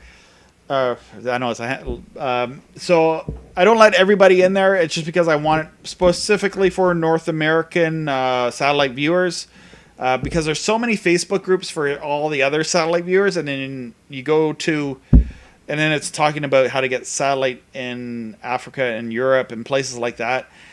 And there's satellites that we can't get because we're on the other side of the globe. So I just wanted it to be more focused on that. So I asked 2 questions when you want to sign up for the group.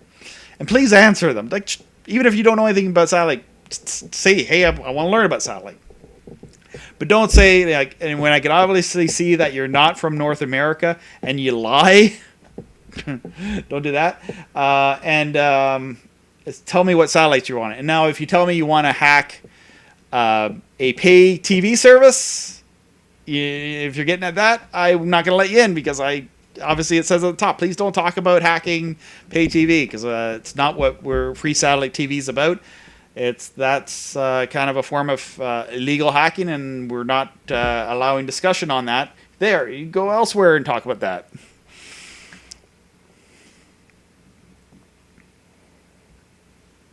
Okay.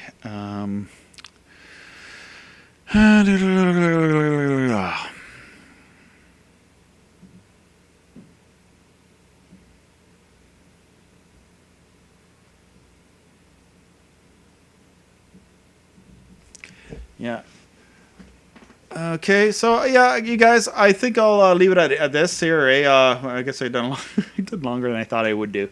But thank you guys for coming here and joining me. So I need to spend time with my kids now. They were upstairs. So I will be on Discord, and I'm on the Facebook group, and I'm on Free Satellite TV. If you have anything you need to know, do a search on my channel first, because I might have done a video on it. Google's your friend in this hobby. It's like using Linux or anything like that. You can learn. Google will teach you. Just gotta know how to ask. But if you need to ask me how to, if you're trying to figure out how do I ask Google this one, I'll help you. It's all cool. But I'm getting busier and busier these days, so it's it's harder to do that. I wish I got a Patreon support every time I had someone asking me to Google something for them. Oh yeah, sports. Yeah, you would think sports could be in an empty arena. Wrestling's done it. Yeah, I'm on Gab. I'm on Twitter. Even though I'm on Twitter and I only get 100 people that maybe it's bigger than that now on Twitter. On Facebook, I have a Free Satellite TV page, and I also have a page for all my other videos that are not satellite related, which are at robbiestrike.com. It's just Robbie Strike Videos on Facebook, and you can find me there as well.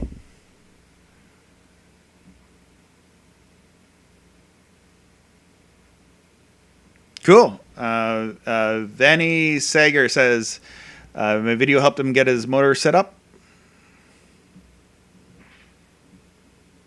Got all directions, 30 to 129 west. Oh, gosh. That's in North America, eh? Somebody should email me a screenshot on the group. If they get anything east of 87 west, I'd like to know what it is, because I'd like to be able to make sure my dish is tuned to get stuff on the eastern part, east of 87 west. And I'll talk about it here on the channel. Anyway, I should wrap this up. So thank you so much for all your comments and your participation today. I am going to wrap this up. Hopefully the video stream did not cut out too much today. And and I'll post it up on the YouTube and on my Facebook page when I'll do the next live stream. I'll probably be doing a few videos before then. Hopefully that didn't distort too much. I think YouTube fixed it. And they okay, so let's find my ending. Here we are. Okay, guys, thanks so much for joining me today, and please watch the videos, share the links with all of your friends, and spread the word of free TV and satellite TV, and help get the word out. All right, and thank you very much. So please check out my YouTube channel, Robbie Strike, and check out all the technology videos and reviews that I've done covering satellite, free-to-air, cell phone, how to do stuff in Linux, how to do stuff in shortwave and old technology, and doing neato things with computers.